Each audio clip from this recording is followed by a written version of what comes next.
But obviously you're coming off a really big victory, the nomination of Brett Kavanaugh to the Supreme Court, your second Supreme Court nomination of this Congress. Is this your legacy, getting these two nominees on the Supreme Court? Well, you don't get to write your own legacy, but I will say that what we're doing in the area of the courts, I think, is the most important thing we're doing. I always reminded people, as much as we like the tax bill, when we did comprehensive tax reform in '86, it lasted 4 years. The president and his team have sent up, in my view, an outstanding group of men and women for the circuit courts. At the moment, we've confirmed 26 circuit court judges, plus the 2 Supreme Court justices. Relatively young men and women who believe the job of a judge is to interpret the laws that's written, which is a very important, I think, long-term accomplishment for the country. So I think it's the biggest thing we've been involved in, not that I don't like the other things we've done. You mentioned the other nominations to courts that you've been able to confirm. You mentioned the tax bill. There are things that have happened over the last year that have been really central to the Republican agenda, and yet you have senators, including longtime senators who are in your caucus, who say that the Senate is simply broken, that it's just not that much fun anymore. Who bears responsibility for that? We're not there to have fun.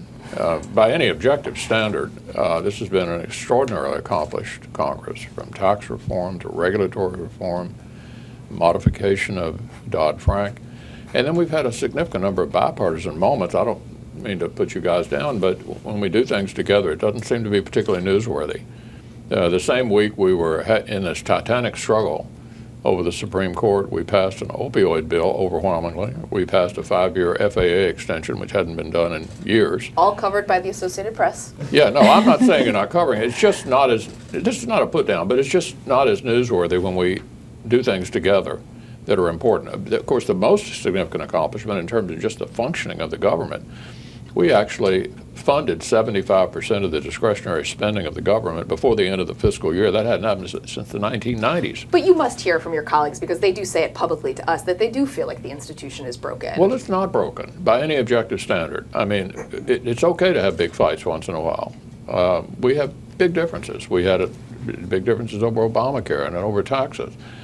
But what is also going on at the same time is a lot of important accomplishments for the country. And so, you know, looking at all the things we've done in the last 2 years, I can say without any fear of contradiction, this has been the most successful 2 years of any time. I'm in my 34th year in the Senate. And if you're like me and would prefer to see the country right of center instead of left of center, there has not been a better Congress since I've been here.